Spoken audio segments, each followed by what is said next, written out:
There has been an element of rebellion in rock music. There was a national hysteria when Elvis first appeared on the scene, and the Rolling Stones and most parents were definitely not compatible. But now parents may really have cause for concern. In some cases, modern music has turned very violent. Scott Rappaport with our story. I'm a street nigga, you wanna know why? Cause I can care less whether you or me die. The true street gangster rap, talking gunning them up, shooting them up. It's true life, and that's the way they gotta live every day. Put a slug in my nigga and I'll settle the score. What they talk about is what they believe in. That's their life. It's no form of music to me. Do or die, nigga. Do or die. Rap music ain't cost nothing because violence was here way before rap, and when rap dilutes and fades, violence gonna still be here. Do or die, nigga. Do or die. The music was born in the inner city, but has now become mainstream. It's called hardcore, or gangster rap. Damn, the principal school and it's unrolled. Critics charge that it preaches violence, racism, and is demeaning to women. Some of its stars are former gang members who continue to find themselves in trouble with the law. Many say they are the wrong role models for the youth of today. Gangsta rap is now mainstream. It's a $1 million industry whose violent message appeals to kids all across the country. If you're on the street and somebody got a gun to your head, you have a gun in your waistline, it's you and him. He was murdered with a 9mm semi-automatic weapon. It basically took his heart and his lungs in a split second. In February of last year, Missy Zaitsov's 17-year-old son Justin was brutally murdered. According to police, Justin was killed during an illegal gun deal that went bad. And, you know, you never forget it. It's every day.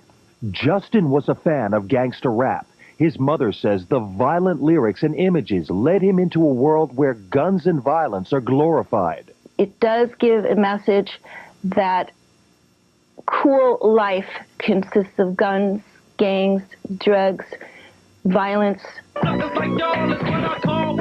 In recent months, the violence and sexism found in hardcore or gangster rap music and videos has unleashed a firestorm of controversy. Get rid of it.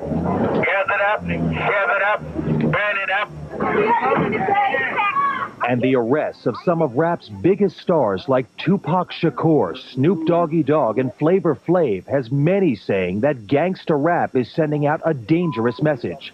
Khalid Shah, president of Stop the Violence, Increase the Peace Foundation. When you glorify violence, when you glorify a particular lifestyle, when you glorify sexism, what you're doing is you're giving them something to identify with. Like a tick for attack, my gat bust the most gas. Killing punk suckers, leave them dead with the outcast. We are serving a community, and we don't think it's in the best interest of the community to play some of these records. Many radio stations across the country, like WBLS in New York City, are now screening out lyrics that promote violence. And some national black leaders are saying no to gangster rap. We're saying that you use the influence in a constructive way, or we're going to turn you off. You have the right to say it, but we also have the right not to hear it. It's reality, and they don't want to see that. That's what we're trying to say. It's a book that they don't want to open and look into. Tommy Guest and his brother Kenny Austin are members of the Young Guns, a rap group made up of former gang members. They say their music does not promote violence, that it tells the true story of life in a rapper's world. We're showing the life of our surroundings, our everyday thing that happens every day. It's nothing more than that. But the influence of gangster rap is no longer confined to the inner city. 75% of the listenership of violent music, the negative gangster rap now is white, suburban. Hardcore rap is just talking about raping, Drugs, pillaging, killing, drugs, death. Here in this Atlanta suburb, it is the music of the moment. It's expressing what they did. It's not saying, go kill your mom, go kill your friend, go rape a girl. What's up? My name is MCJ Life Jason, representing Long Island from Long Beach.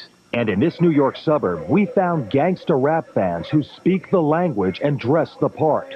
Many of them idolize rappers like Snoop Dogg, who is currently facing an attempted murder charge, and Flava Flav, who was arrested on a weapons charge, and Tupac Shakur. Mr. Shakur, I'm Scott Rappaport from Inside Edition, sir. I'd like to talk to you about the gangster rap controversy, if I may. I'm not a gangster rapper. Although he denies being a gangster rapper, there's no denying Tupac's continuing problems with the law. One of the country's most successful rap stars, he has been arrested 10 times since 1991.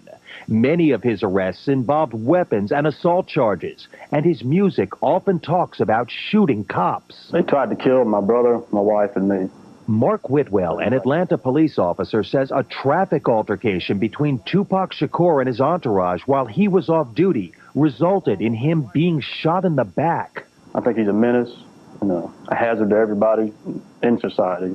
Whitwell himself has been charged with aggravated assault, he says, for defending himself against the attack. Tupac Shakur was arrested and charged with 2 counts of aggravated assault in the shooting of Whitwell and his brother. He has pled not guilty. The grand jury having charged all 3 defendants with sodomy in the first degree. And there's more. While out on bail, Tupac's troubles continued. He and 2 friends were charged with sodomizing a young woman in a New York hotel room. I look guilty. Tupac and his associates have pled not guilty. You've been charged with shooting 2 off-duty police officers. There's a sexual assault charge against you, sir. Do you worry about the message this might send out to the people who buy your music? I've only been charged. I've not been convicted of any crime. Mr. Shakur, you say whether you classify yourself as a rapper or not, it seems clear there are violent overtones in your music. What kind of message does that send out to the children, Mr. Shakur? Mr. Shakur, could you kindly answer the question for us? What kind of message does that send out to the young children, Mr. Shakur? Tupac never answered our question and denied our request for a sit-down interview. He is currently awaiting trial on a variety of charges. They need to think more seriously about who listens to them and perhaps the negative images they are giving to these young, impressionable children. It's a long way from Elvis, and one hopeful sign here, after the radio station WBLS instituted a screening process of its rap songs, its ratings actually went up a lot. Good.